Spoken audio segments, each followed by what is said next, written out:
Всем привет! Сегодня мы разберем, какие физиологические факторы лежат в основе успеха в видах спорта на выносливость. Почему одни спортсмены становятся чемпионами, а другие нет? Какие ограничивающие факторы определяют предел их возможностей? И самое главное, как тренер или врач может повлиять на ключевые физиологические параметры, чтобы улучшить форму и результат атлета. Со следующего года я начинаю преподавать курс спортивной медицины для врачей в рамках сертификационной программы Германии. И данный материал адаптирован с немецкого языка. Надеюсь, он окажется полезным как для тренеров, медицинских специалистов, студентов, а также самих атлетов, стремящихся лучше понимать физиологические основы тренировочного процесса. За последние 50 лет мировые рекорды в легкой атлетике, триатлоне, плавании, велоспорте, лыжных гонках постепенно улучшались. Это результат трех факторов. Первый – это улучшение технологий и экипировки, как, например, появление кроссовок с карбоновой пластиной. Второе – это совершенствование тренировочных методов. И третий – это самый важный фактор – роста физиологических возможностей лучших спортсменов каждой из наций. Физиологические основы успеха в видах спорта на выносливость – это прежде всего способность организма. Первое – обеспечивать высокий уровень метаболической энергии. И второе – эффективно преобразовывать данную энергию в мощность или скорость движения. Важно отметить, что прогресс результатов был постепенным. Если мы посмотрим на графики мировых рекордов различных видов спорта, то увидим то, что вначале кривые роста были крутыми, но постепенно темп замедлялся. Сегодня результаты во многих дисциплинах выходят на физиологическое плато. Это значит, что новые рекорды ставятся реже и требуют все более тонкого сочетания генетики, науки и инноваций. Тренировочный процесс в спорте на выносливость направлен на улучшение нескольких ключевых факторов. Первый – это максимальное потребление кислорода, либо МПК. Это показатель того, какое максимальное количество кислорода организм способен усвоить и использовать во время физической работы. Чем выше МПК, тем выше аэробный потолок возможностей атлета. Следующий немаловажный фактор – это фракционное использование того самого МПК, то есть способность поддерживать высокий процент от МПК в течение длительного времени. Либо также данный фактор можно определить как наш анаэробный порог. На данный фактор очень сильно влияет кинетика потребления кислорода, что мы разберем дальше по ходу лекции. Именно данный параметр определяет рабочую мощность на той или иной дистанции в различных видах спорта на выносливость. Следующий фактор – это экономичность или эффективность движений. Он отражает, насколько рационально организм использует метаболическую энергию для преобразования ее в скорость или мощность. То есть даже при одинаковом максимальном потреблении кислорода более экономичный спортсмен окажется быстрее. Следующий фактор, который, казалось бы, не так важен в видах спорта на выносливость на длительных дистанциях, но на коротких дистанциях он очень важен, и это анаэробный метаболизм. То есть те запасы энергии, которые можно мобилизировать при резких ускорениях или в финале гонки. То есть это та энергия, которую атлет может продуцировать выше своего анаэробного порога. И также важен не только уровень анаэробной мощности, но и способность быстро восстанавливать ее. То есть насколько часто атлет может в течение гонки репетативно повторять данное ускорение выше анаэробной мощности. Следующий фактор – это устойчивость к утомлению, либо на английском языке в последние годы очень распространено понятие durability, которое сложно перевести на русский язык. Это возможность поддерживать высокую производительность в течение всей дистанции гонки, соревнований, либо тренировки, и она определяется способностью мышц и нервной системы сопротивляться деградации их функций и сохранять высокий темп, несмотря на усталость. Все эти параметры действуют в комплексе. Слабость одного из них может быть компенсирована силой другого. То есть задача тренера или спортивного врача правильно оценить профиль спортсмена и выстроить подготовку так, чтобы оптимизировать именно лимитирующие факторы и затем гармонично развивать атлета со всех его сторон, как сильных, так и слабых. Если мы посмотрим на измененные графики Койла с предыдущего слайда, то мы видим то, что многие из исследователей адаптировали его к своим типам спорта. Например, слева это лыжи, справа это бег. И мы видим и в том или ином видах спорта все те же физиологические факторы. И нам становится очевидно то, что у каждого спортсмена свой физиологический почерк. Одни из атлетов компенсируют относительно невысокое МПК своей выдающейся экономичностью движений, другие атлеты, например, высокой устойчивостью к утомлению. Именно поэтому для тренера важно не просто знать абсолютные показатели, а понимать, какой фактор именно у этого атлета является лимитирующим в данном виде спорта. Только в этом случае можно грамотно построить тренировочный процесс, увеличить, например, интенсивность там, где нужно подтянуть МПК, или развить экономичность и технику атлета, если именно они сдерживают рост результатов. Таким образом, анализ профиля спортсмена – это ключ к персонализированному тренингу. Понимание физиологии позволяет принимать обоснованные решения и минимизировать риск неправильной нагрузки и долгосрочного развития атлета. Разберем кратко каждую физиологическую детерминанту, определяющую успех в видах спорта на выносливость. Первый – это МПК. Он является надежным показателем максимальной аэробной мощности организма. Данный параметр отражает способность сердечно-сосудистой системы как доставлять кислород к мышцам, так и способность тех самых мышечных волокон усваивать кислород. Конечно, существуют ограничивающие факторы, которые негативно влияют на максимальное потребление кислорода. Первый и самый ограничивающий из них – это сердечный выброс, то есть тот объем крови, который выбрасывается сердцем в 1 минуту. Следующий фактор – это количество гемоглобина, потому что это переносчик кислорода, и он негативно влияет на МПК. Третий негативный фактор – это кровоток в мышцах, то есть капилляризация мышц, сколько малых кровяных сосудов имеется у нас в мышцах. И четвертый пункт – это способность самих мышц к экстракции кислорода, что определяется количеством и качеством митохондрий в мышечных волокнах. Тестирование МПК всем известно, как проходит. Это обычно ступенчатый тест либо на эргометрии, либо на беговой дорожке, и нагрузка постепенно повышается до момента отказа. Основной критерий достижения VO2 max либо МПК – это выход на плато потребления кислорода, несмотря на дальнейший рост мощности и вентиляции. Здесь следует уточнить, что многие лаборатории дают атлетам неправильный показатель МПК и дают им МПК пиковое. Нам же важно использовать именно МПК плато. МПК – это фундамент, но далеко не единственный фактор успеха в видах спорта на выносливость. Среди элитных спортсменов корреляция между МПК и результатами часто слабая.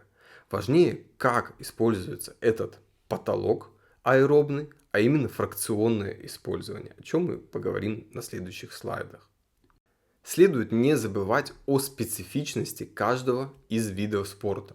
Например, лучшие спортсмены на выносливость обладают морфологией, соответствующей их дисциплине. В гребле ценится большая масса и сила, а в беге, например, легкость и экономичность движений. Поэтому МПК выражают в двух формах. Абсолютной – это в литрах в минуту.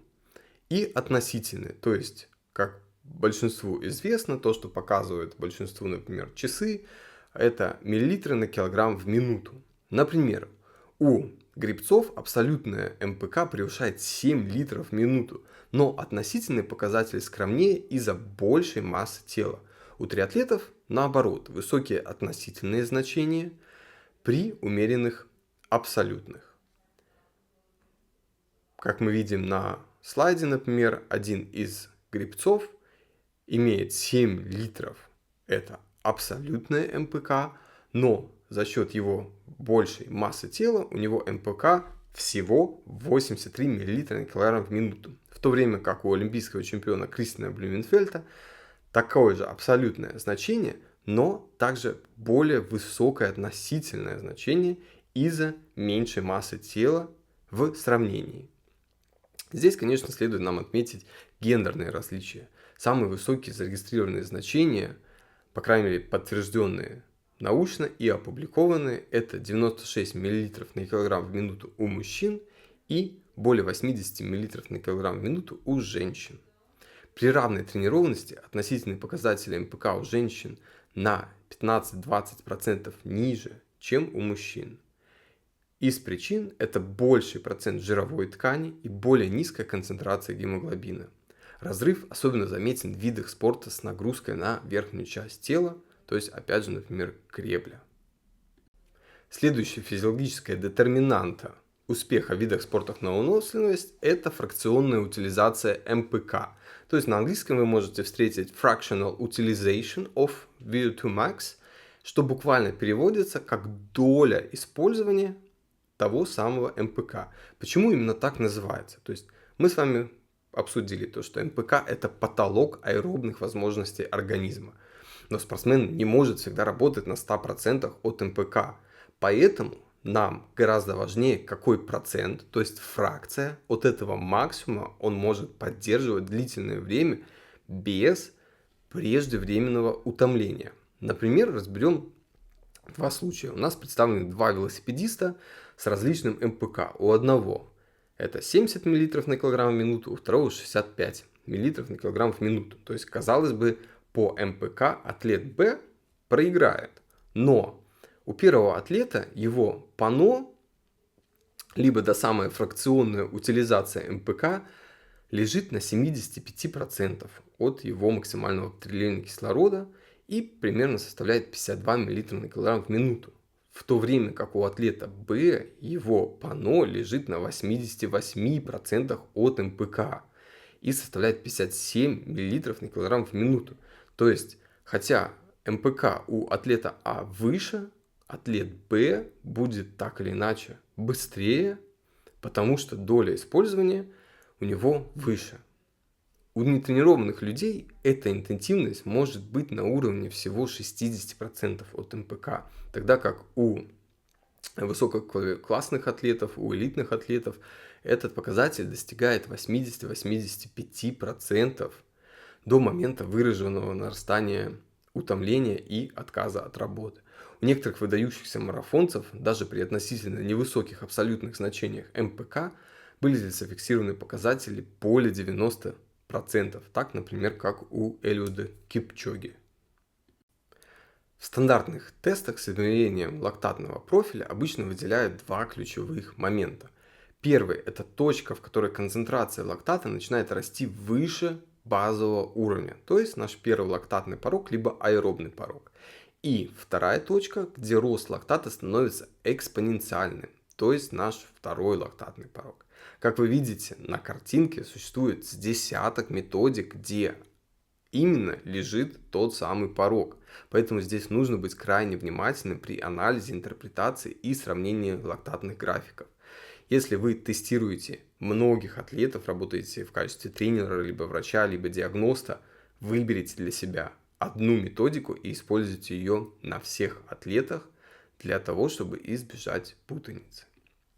Здесь также следует оговориться то, что хотя второй лактатный порог тесно связан с максимально устойчивой скоростью или мощностью работы, поэтому, например, это и называется Maximal Lactate Steady State, то есть устойчивое состояние, которое атлет может выдерживать без дальнейшего накопления лактата. Важно отметить, что первое появление лактата в крови не означает гипоксию в скелетных мышцах и прям переход с аэробного метаболизма в анаэробный.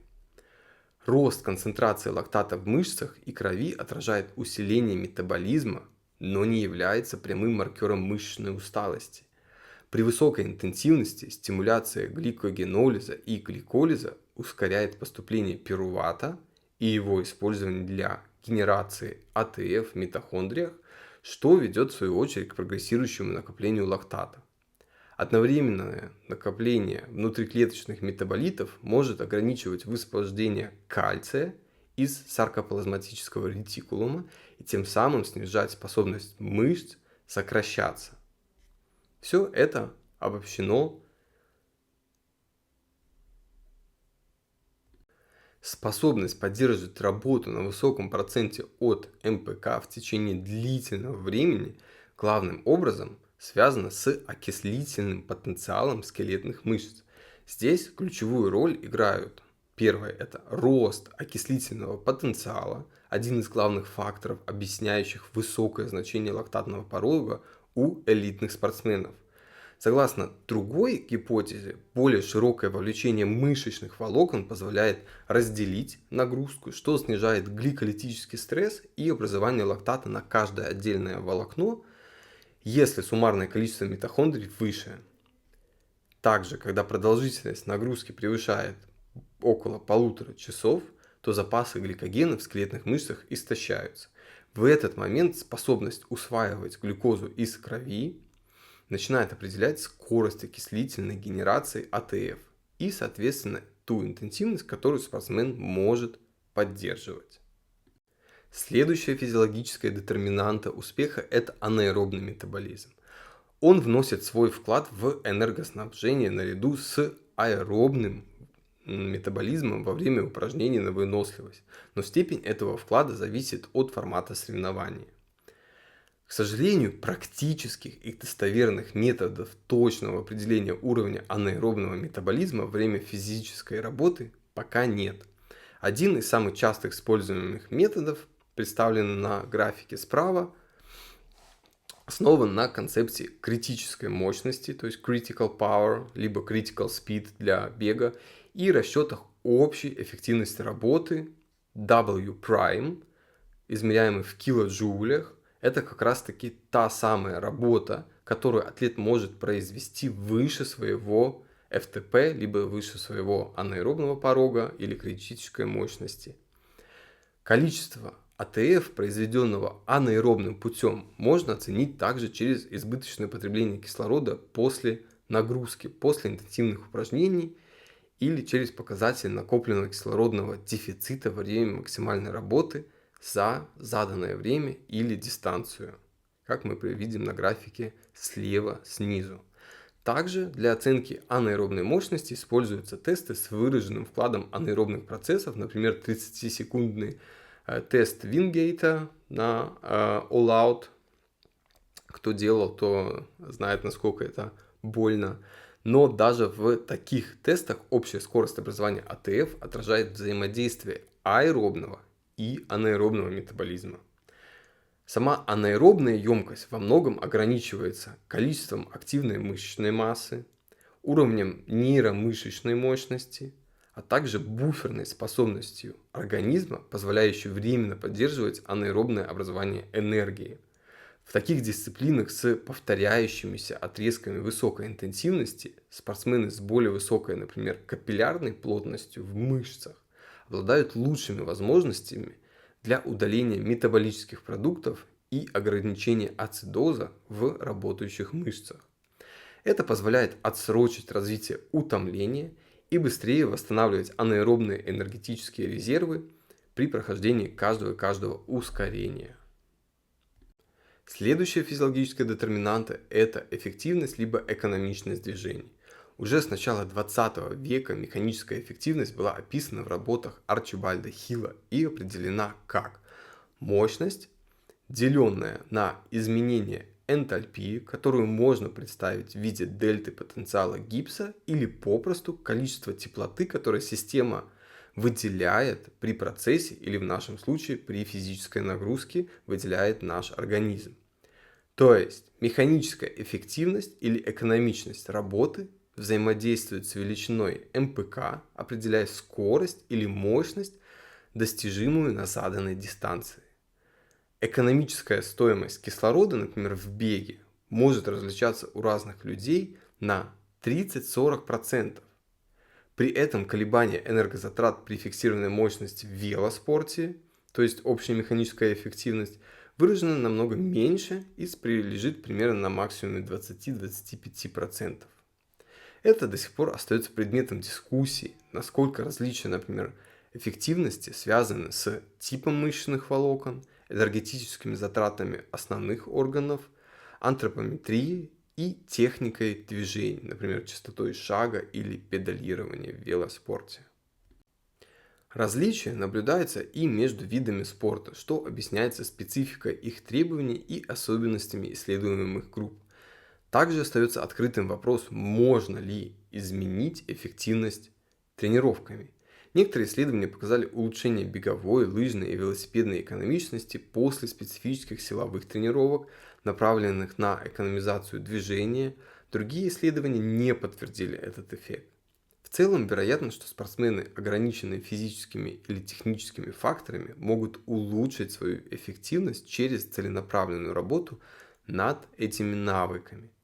Различные формы упражнений требуют различных технических решений, адаптированных под конкретные задачи вида спорта. И действительно, выбранная форма упражнений и применяемые технические приемы напрямую влияют на эффективность производства мощности. При этом важную роль играют такие факторы, как состояние мышц, механические эффекты движений и координации. Здесь на графике мы видим наглядно представленную механическую эффективность, либо gross efficiency Лэнса Армстронга в его спортивной карьере. И как мы видим, то есть его эффективность экспоненциально увеличивалась. С правой стороны мы видим различные технические решения, которые направлены опять же на эффективность либо экономичность движения, в данном случае в спорте, велоспорте в раздельном старте. И мы видим, насколько материал может также влиять на улучшение эффективности движения. Во многих видах спорта на выносливость способность развивать высокую мощность является необходимой, но недостаточной для достижения оптимального результата. Чтобы увеличить скорость, необходимо минимизировать сопротивление, например, трение или аэродинамическое сопротивление.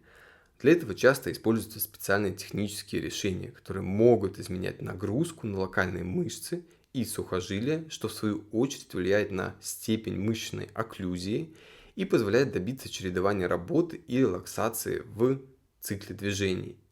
На схеме, опубликованной Сандбеком, показана эта сложная взаимосвязь, как форма упражнения и технические решения влияют на производство той самой энергии, кровообращение и поддержание мощности при допустимой мышечной нагрузке.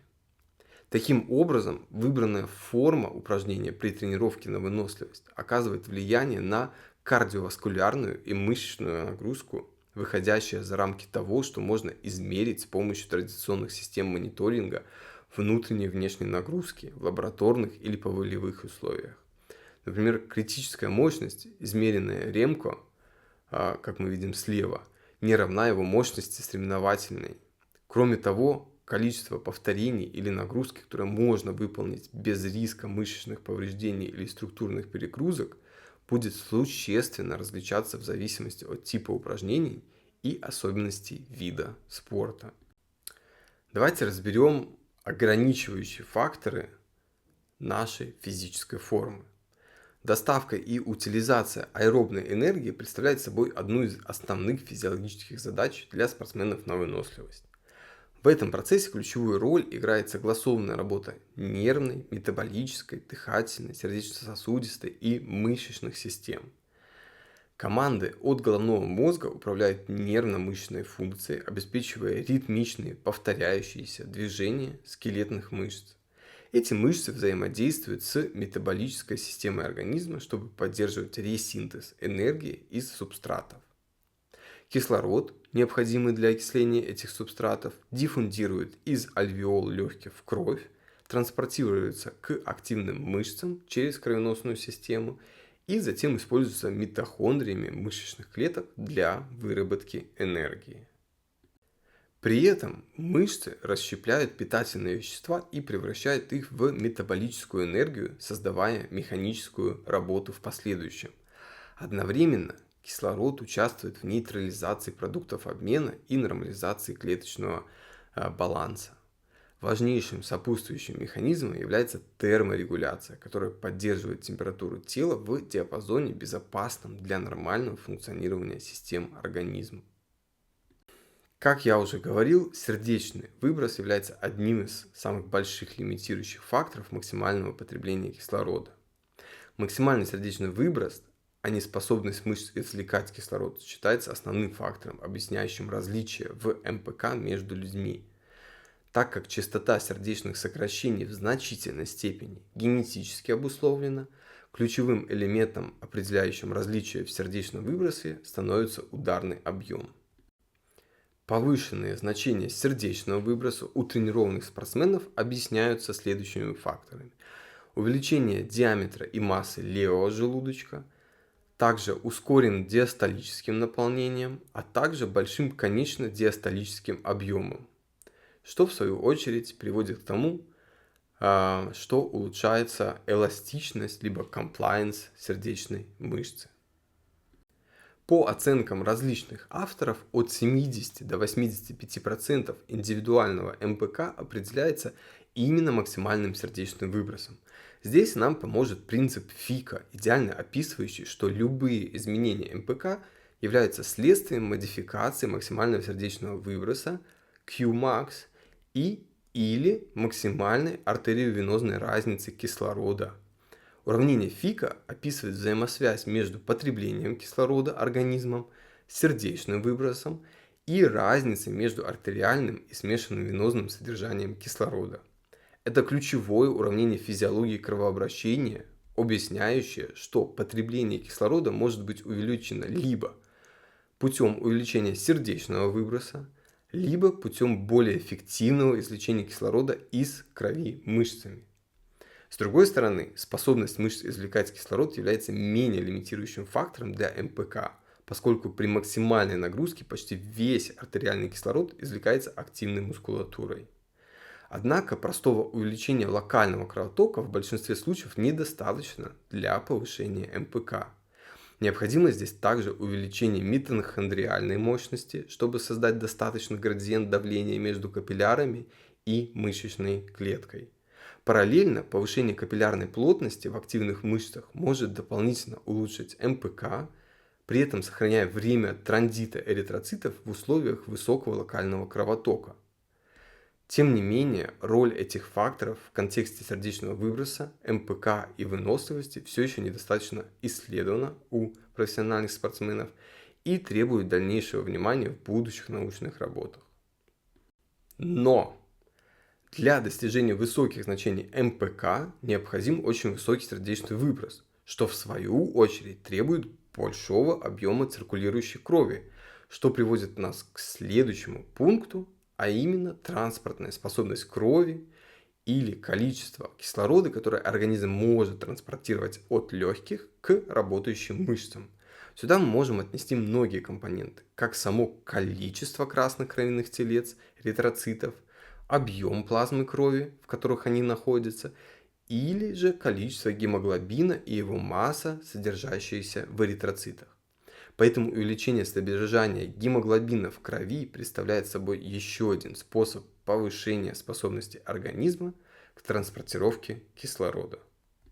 Как раз таки в данном контексте допинг с препаратами крови иногда незаконно применяется спортсменами на выносливость для искусственного увеличения общего объема эритроцитов путем переливания крови, или же использование эритропоэтина, который стимулирует выработку ретикулоцитов, молодых эритроцитов, тем самым также увеличивая переносную способность крови кислорода. Альтернативным и разрешенным методом, направленным на достижение того же эффекта, является воздействие на организм гипоксической среды, например, во время тренировочных сборов в условиях высокогорья.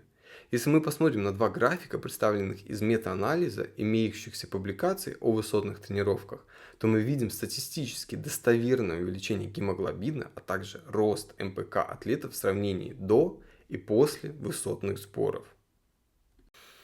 Также предполагается, что тепловые тренировки способны стимулировать синтез эритроцитов, но уже через иные механизмы. Например, Ронестад показал, что у профессиональных велосипедистов, которые выполняли наряду со своими тренировками еще 5 раз в неделю По 50 минут тепловых тренировок объем плазмы крови вырос на 4,8%, а масса гемоглобина на 4,6%, что очень-очень существенно.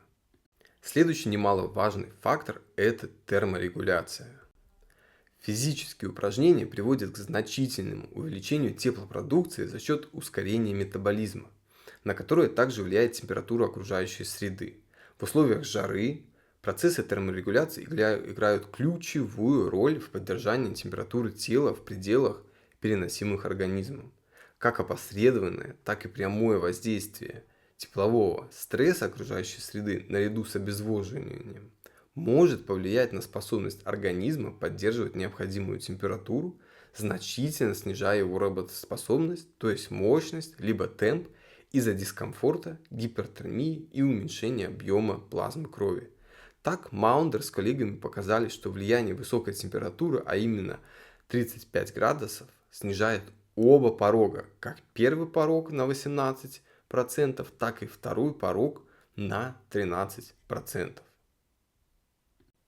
Правильная акклиматизация, например, тренировки в условиях высоких температур, может улучшить микроциркуляцию в коже и потоотделение, тем самым смягчая эти негативные эффекты. Также в последние годы набирает популярность активное охлаждение атлетов перед стартами, что вы могли заметить, например, на последних гранд-турах. Продолжительная физическая нагрузка, как известно, приводит к снижению работоспособности, в первую очередь за счет снижения врожденной способности мышц к генерации силы. Нейромышечная усталость развивается посредством центральных и периферических механизмов вдоль двигательного пути, связанного с формированием мышечного усилия и при этом явно зависит от типа выполняемой задачи. Центральная усталость затрагивает проксимальные мотонейроны головного и спинного мозга и выражается в недостаточном нейрональном возбуждении, передаваемом к мышцам. Периферическая же усталость, напротив, проявляется на уровне двигательных единиц периферических нервов, двигательных концевых пластинок и мышечных волокон и включает изменения за пределами нервно-мышечного соединения. В недавнем обзоре выдвинули тезис, что во время нагрузки выше критической интенсивности основным лимитирующим фактором нейромышечной функции становится именно нарушение метаболического гомеостаза, который приводит к снижению сократительной способности мышц. В то же время длительная нагрузка ниже критической интенсивности приводит к существенному снижению способности нервной системы активировать те самые мышцы. Однако точные изменения в центральной нервной системе, которые лежат в основе этого явления, до конца не изучены. Кроме того, упражнения, вызывающие значительные повреждения мышечной ткани, например, бег, приводят к более выраженному снижению центральной активации по сравнению с менее ударными видами активности, такими как велоспорт либо лыжные гонки. Следующий фактор, ограничивающий нашу физическую форму, это способность окисления жиров. Жирные кислоты могут поступать как из циркулирующих триглицеридов, так и из внутримышечных липидных депо. Скелетные мышцы хорошо тренированных спортсменов содержат значительно больше внутримышечных липидов. Например, у элитных лыжников содержимое внутримышечных жиров в 4 раза выше, чем у нетренированных людей. На рисунке справа представлен процесс получения энергии в виде АТФ из двух субстратов – жиров и углеводов. Как мы видим, бета-окисление жиров происходит значительно сложнее и с большим количеством шагов. Что самое важное, это происходит в митохондриях, и здесь мы приходим к следующему крайне важному пункту для понимания. Как мы при помощи тренировок можем воздействовать на окисление жиров путем развития наших митохондрий. Ведь за счет тренировок на выносливость происходит рост митохондриальной мощности, увеличение активности липидных ферментов и одновременное снижение активности гликолитических ферментов. Все это ведет к повышенной способности окислять жиры, что в свою очередь приводит к отложенному использованию запасов гликогена при субмаксимальной нагрузке. Интересно, что некоторые исследования показывают, что у женщин-спортсменок может быть большая способность к окислению жиров и лучшее поддержание уровня гликемии по сравнению с мужчинами во время длительных соревнований. И именно спорт на выносливость является основным драйвером не только для увеличения митохондрий в наших мышцах, но также для улучшения их функций. Как правило, низкоинтенсивные длительные тренировки приводят к росту числа митохондрий в наших мышцах, то есть митохондриальному биогенезу и улучшению митофагии, в то время как высокоинтенсивные тренировки ответственны за улучшение функциональной и дыхательной способности наших митохондрий. И как раз за счет улучшения функциональности митохондрий и увеличения их количества мы видим разительную разницу между профессиональными атлетами и любителями в производстве мощности. Взяв изумительную работу Иниго Сан-Милана, на графике слева снизу представлено окисление жиров у профессиональных атлетов ромбики, любители квадратики и люди с метаболическим синдромом треугольники. То есть мы видим разительную колоссальную разницу между тремя индивидуумами. И как раз таки это является основополагающим для понимания тренировочных зон в любом виде спорта. Ведь мы разделяем интенсивность на зоны именно по метаболическому ответу организма на ту или иную степень нагрузки и производства энергии за счет того или иного субстрата, в частности жиров и углеводов, и как итог возможности измерить это через непрямую калориметрию с газоанализатором или лактометром как продукт углеводного обмена. Следующий фактор – это способность утилизации кислорода. Скелетные мышцы требуют постоянного поступления кислорода во время физических упражнений, чтобы поддерживать энергетическое обеспечение повторяющихся мышечных сокращений. После того, как кислород доставлен к мышечной ткани, он диффундирует через мембрану мышечной клетки и поступает в митохондрии, где и происходит окислительное фосфорилирование и синтез АТФ. Способность рабочей мышцы утилизировать кислород определяется рядом факторов, включая тип мышечных волокон, митохондриальную мощность, капиллярную плотность и активность поддерживающих аэробных ферментов. Как мы обсудили, тренировки на выносливость увеличивают количество и размеры митохондрий в мышечных клетках, что улучшает эффективность утилизации кислорода во время нагрузки вне зависимости от типа мышечных волокон. Способность к экстракции кислорода также может различаться между разными конечностями, даже у элитных спортсменов на выносливость. Так, у элитных лыжников было показано, что мышцы ног экстрагируют 93-95% кислорода из доставленной крови, тогда как мышцы рук примерно на 10-12% меньше. Различия в утилизации кислорода между руками и ногами объясняются тем, что между мышцами в руках более выражена гетерогенность кровотока, меньшее среднее время транзита через капилляры, а также меньшая площадь диффузии и большее диффузионное расстояние в верхних конечностях. Следующий лимитирующий фактор – это доступность углеводов. Наличие углеводов, хранящихся в виде гликогена в скелетных мышцах, является критически важным источником энергии во время физической нагрузки и представляет собой один из ключевых факторов выносливости. В то время как эндогенные жировые запасы способны обеспечивать многие часы работы, запасы гликогена, как правило, исчерпываются примерно за 1-2 часа интенсивной нагрузки. Фактически, хорошо тренированные спортсмены способны накапливать до 2 раз больше гликогена в мышцах, чем нетренированные люди. Истощение гликогена во время длительной и изнурительной нагрузки считается одним из факторов, приводящих к мышечной усталости за счет нарушения регуляции кальция в мышечных волокнах. Поэтому наличие больших запасов мышечного гликогена, а также обеспечение адекватного углеводного снабжения до и во время соревнования способствует улучшению спортивных результатов на продолжительных дистанциях. Вот и все. Это конец первой части лекции. Вся лекция длится 90 минут. Это лишь первые 45 минут, которые я успел перевести и адаптировать под русский язык. Надеюсь, многим из вас эта информация будет полезна. Я знаю то, что информация сложна для понимания. Здесь много физиологии, Однако все те, кто из вас работают тренерами в спортах на выносливости, кто работают спортивными врачами, это на самом деле являются очень поверхностными и неглубокими знаниями, которые должны обладать все специалисты, работающими со спортсменами в спорте на выносливость.